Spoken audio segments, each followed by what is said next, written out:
Hi everyone, अब बात करने वाले हैं कि लारावेल के अंदर डेटाबेस में से डाटा को गेट कैसे कर सकते हैं और उसको यूआई के ऊपर डिस्प्ले कैसे करवा सकते हैं। आपको ध्यान होगा लास्ट पार्ट के अंदर हम लोगों ने ये देखा था कि डेटाबेस टेबल के अंदर डाटा को इंसर्ट कैसे कर सकते हैं।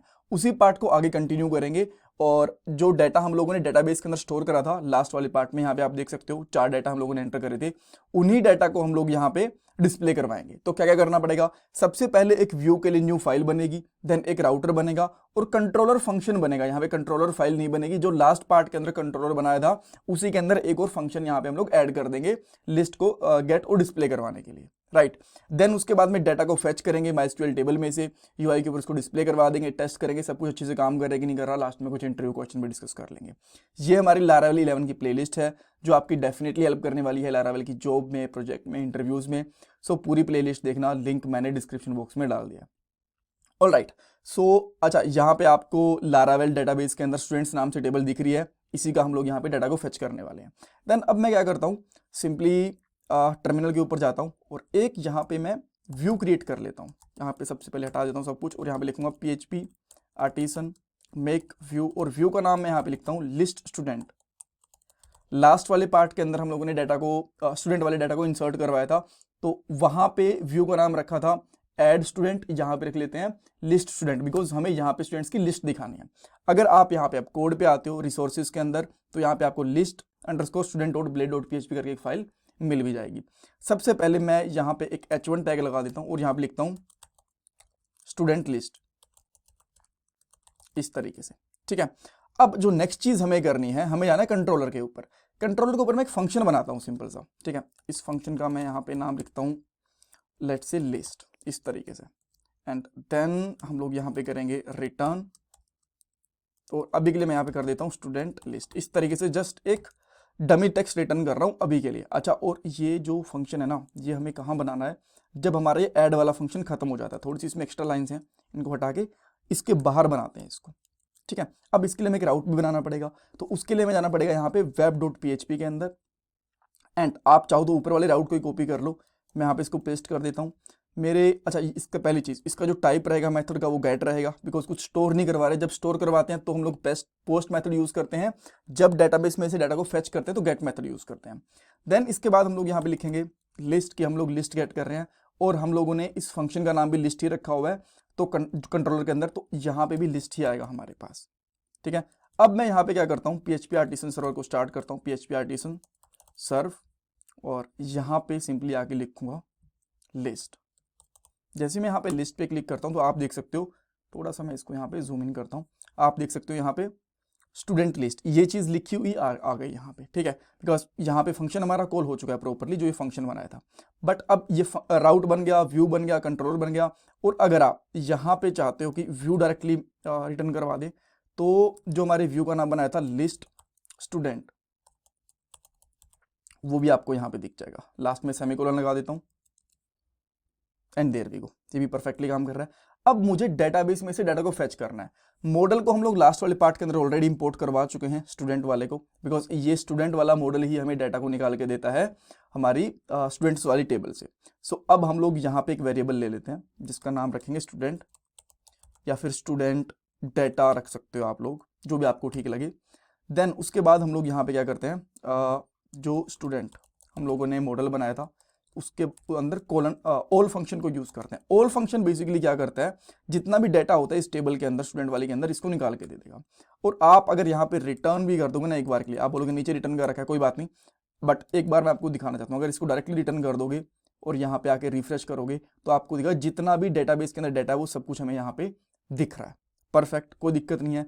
देन अब आप क्या कर सकते हो, जो ये डाटा मिल गया ना, जहां तो जेसन फॉर्मेट में डाटा है, इसको यूआई को भी डिस्प्ले करवाना है, तो इसको मैं यहाँ पे पास कर देता हूँ सेकंड पैरामीटर के अंदर। तो यहाँ पे लिखूंगा पहले की का नाम which is let's say students कर देता हूँ, एंड देन यहाँ पे डॉलर स्टूडेंट डाटा, इस तरीके से आ गया, ठीक है। अब हमें क्या करना है, अगर आप यहाँ पे स्टूडेंट ये वाला वेरिएबल बन जाता है व्यू के अंदर आके, यहाँ पे अगर आप यहाँ पे डबल करली ब्रेसेस के अंदर प्रिंट आर करके देखोगे ना, यहाँ पे डॉलर स्टूडेंट्स, तो आपको यहाँ पे डेटा दिख जाएगा। अच्छा, ये हमने यहाँ से रिटर्न नहीं हटाया अभी तक, तो इस वाले ऊपर वाले रिटर्न को हटा देता हूँ मैं, देन ये नीचे जाएगा। तो देखो इस तरीके से इतना सारा डाटा दिख गया। बट डाटा अगर आप प्रॉपर देखोगे ना तो सब कुछ दिखेगा यहाँ पे ईमेल आईडी, नेम, सब कुछ दिखेगा इसके अंदर। बट हमें इस फॉर्मेट में नहीं दिखाना, ये तो मैं आपको दिखाने की कोशिश कर रहा था कि जो डाटा है हमारे पास स्टूडेंट्स के अंदर आ चुका है, इसको हटा के हम लोग एक टेबल बनाते हैं। टेबल के अंदर सबसे पहले मैं लगा देता हूँ यहाँ पे बॉर्डर। आप बेटर है कि CSS का यूज़ करो यहाँ पे, बिकॉज मुझे CSS नहीं सिखाना यहाँ पे आपको, मुझे सिखाना है लारावेल। तो मैं यहाँ पे लारावेल पे फोकस कर रहा हूँ और चीज़ों को जल्दी निपटाने की कोशिश करता हूँ। तो आप यहाँ पे इस टेबल के साथ CSS यूज़ कर सकते हो, टेबल की जगह पे लिस्ट वगैरह भी यूज़ कर सकते हो, जो भी आपको बेटर लगे, ठीक है। सो नेक्स्ट चीज़ क्या है इसके अंदर, टेबल के अंदर सबसे पहले मैं यहाँ पे TR बनाता हूँ और TR में TD बनाऊंगा। TD में क्या क्या चीज़ें रहेंगी, सबसे पहले नेम रहेगा, देन उसके बाद में 2-3 चीज़ें और, जैसे कि email ID, phone, and last one is let's say created, की कब हमने उसको क्रिएट करा था, ठीक है। अब आप यहाँ पे आओगे ना तो आपको इतना दिख गया, बट इसके अंदर कुछ डाटा नहीं है। तो सेम हम लोग यहाँ पे TR का यूज़ करेंगे फॉर ईच के अंदर। तो मैं सबसे पहले फॉर ईच यूज़ करता हूँ, बिकॉज मैप के साथ जब भी हमें मैप में से डाटा को इंपोर्ट करना हो तो हम लोग फॉर ईच यूज़ करते हैं। यहाँ पे लगाता हूँ डॉलर स्टूडेंट्स, बिकॉज हम लोगों ने यहाँ से स्टूडेंट्स को ही पास करा था। यहाँ ये देखो, ये जो की होती है ये यहाँ पे आके वेरिएबल बनती है। करोगे as dollar student, note students, student लिखना है आपको, एंड लास्ट में @ एंड फॉर ईच, ये लगा दिया। अब इसके बीच में आके यहाँ पे आप टेबल लगा दो, एंड देन यहाँ पे आपको सिंपली क्या करना है, डॉलर स्टूडेंट देन नेम, और जो ये करा है ना इसको कॉपी पेस्ट कर दो 3-4 बार। वैसे मैं ये वाला सेम चीज़ आपको बता चुका था, बट वो इतनी डिटेल में नहीं थी, यहाँ पे मैं थोड़ी डिटेल में बता रहा हूँ। नेम आ गया सबसे पहले, देन सेकंड चीज़ क्या है, ईमेल, थर्ड चीज़ क्या है यहाँ पे, फ़ोन नंबर, एंड उसके बाद में है क्रिएटेड। सो यहाँ पे क्रिएटेड एट आएगा, बिकॉज ये हमें डेटाबेस में से निकालनी है। और यहाँ पे देखो क्या लिखा हुआ है, क्रिएटेड एट, क्रिएटेड _एट, ये लगाते हैं। अब मैं यहाँ पे आके इसको रिफ्रेश करता हूँ, एंड और हमें यहाँ पे एक एरर मिल गया। यहाँ पे एरर ये है कि and for each, let me see कि क्या प्रॉब्लम है। मुझे कुछ ऐसे प्रॉब्लम लग नहीं रही इसके अंदर। अच्छा, यहाँ पे हमने @ नहीं लगाया, sorry for that. And then इसको हम लोग रिफ्रेश करते हैं, तो आप यहाँ पे देख सकते हो क्रिएटेड एट होता है, क्रिएट एट नहीं होता। और आप यहाँ पे देख सकते हो ये भी हमारे पास टेबल का डेट आ गया, बिकॉज हम लोगों ने डेट ही स्टोर करवाई थी, टाइम स्टोर नहीं करवाया था इसके अंदर, ठीक है। इसमें कुछ डाउट, कुछ कन्फ्यूजन है, मुझे कमेंट सेक्शन के अंदर पूछ सकते हो। और अच्छा, इंटरव्यू क्वेश्चन आपसे ये पूछ सकते हैं कि मॉडल की हेल्प से डाटा को फेच कैसे करोगे और क्या उसके लिए फंक्शन यूज होता है। तो आप बोलोगे इस तरीके से हम लोग यूज कर सकते हैं इसको, ठीक है। मॉडल का नाम, देन कोलन ऑल फंक्शन का नाम। इसमें कुछ डाउट है, कुछ कंफ्यूजन है, मुझे कमेंट सेक्शन में पूछो। ये मेरा पेटीएम का डोनेशन नंबर है, अगर आप डोनेशन करना चाहते हो तो। एंड प्लीज़ चैनल को सब्सक्राइब करना, वीडियो को लाइक करना, कमेंट सेक्शन में फीडबैक देना। ये आपके लिए फ्री ऑफ कॉस्ट है, बट इससे मुझे बहुत वैल्यू मिलती है। Thank you guys, thank you so much.